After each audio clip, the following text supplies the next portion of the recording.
If you've ever wondered about becoming a virtual assistant, then this video is for you. I've been a fully booked virtual assistant since the beginning of 2021.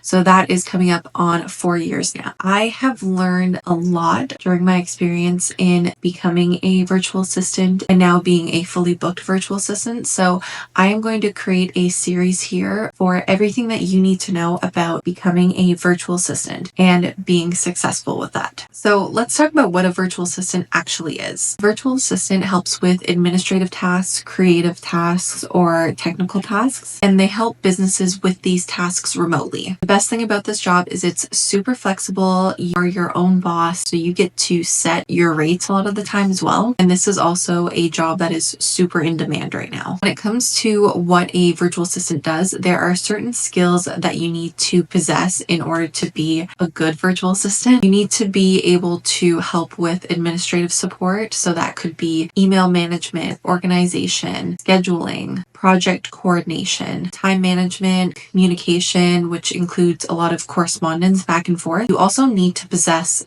basic tech skills. So that means being able to pick up on new programs quickly and being able to use different programs very effectively. There are some other broader skills that help with becoming a virtual assistant. So that could be social media management, email management, customer service. These are skills that are very helpful that can sort of up level what you offer as virtual assistant. There are also even more specialized skills that you could have, like graphic design, bookkeeping, analytics, lead generation, digital marketing. All of these skills are super in demand as well and can help set you apart, but also help you to up your rates if you have the right skills. So basically, to get started with being a virtual assistant, you should have a dedicated workspace. So that should be a private space, whether it's in your bedroom, in a home office, anything like that, that is separate and quiet. I'm a virtual assistant who works in the healthcare sector. So I especially need to have a private area for compliance reasons. So I just think that it's very important to have a quiet, dedicated space. It not only helps you work better, but it also helps to prevent distractions. If you want to become a virtual assistant, you need to know certain tools. You should know Google Workspace like the back of your hand. Google Sheets, Gmail, whole Google Workspace. It also helps to know project management tools because that's oftentimes how you're going to get the tasks that you need to complete. And it's just easy when you're familiar with them. So look into ClickUp, Asana, Trello. Those are the 3 that I use depending on the different clients. You should also have some sort of messaging software that you use. So I use Slack a lot of the times. There's different options for communication. I would personally avoid having your clients know your personal phone number. The reason is when you are a freelance contractor, sometimes people can overstep boundaries. And so it makes it very difficult to have that work-life balance and that separation. So it's easier to use tools like Slack so that you have that separation. If you want to be a VA as well, you should be updating your resume constantly and continuing learning. So I would also, if you are some sort of a creative VA, have a portfolio. So whether that shows your website design, if that's the kind of VA stuff you want to do, graphic design, if you are into social media management, show a layout for like Instagram feed. If you want to be a Pinterest VA, because that's a big thing as well right now, show how you would design a Pinterest feed as well. These are very important things to showcase your abilities, and it's also just helpful to have it ready so that you can share it with potential clients at any point. You should be building some sort of an online presence if you are a VA. And I know that sounds scary, but it's hard to stand out if you don't. So obviously there are platforms like Fiverr and Upwork where you can put your work out there and you can find a lot of clients, but a lot of that is task to task versus actually having like clients who are on retainer. So if you want to find clients who are on retainer, look up the industries that you want to be a part of and look them up on LinkedIn or Indeed. I actually found my first VA position on Indeed, so don't overlook that. There are positions out there. You can also create just a very simple website. Websites are very easy to start start up. They're very low cost depending on the platform that you use. There's also so many tutorials out there, so it's very easy to get started with building a website, and it also just makes you look that much more professional if you have one. If you don't want to go through the process of creating a website, you can also set up an Instagram profile for you. You can share testimonials on there, have important links, and just share things related to your VA business. I think it's also great to have certain videos on your Instagram to showcase your personality. You are your own brand, and so by establishing a personal brand by uploading videos on an Instagram feed is going to be so helpful and will also set you apart. You do not need to be super experienced to become a VA. You can actually become a virtual assistant with no experience. The thing that sets virtual assistants apart is that they are able to do skills in a timely manner, which means that businesses can get away with not hiring full-time employees and instead have virtual assistants that end up costing them less. But when you can have multiple clients, you can make more money from that. But becoming a beginner virtual assistant means that you need to emphasize your transferable skills. So being able to communicate well, being able to learn quickly, being reliable, being willing to learn. These are all very important skills and can help set you apart. If you are just starting out as a VA, it's also good to offer certain services for free in exchange for testimonials. That is how you will gain trust and get your name out there in the industry. And referrals are a gold mine in the virtual assistant industry. I got my first 4 clients just by referrals. It's why it's so important to establish connections and build trust with your clients,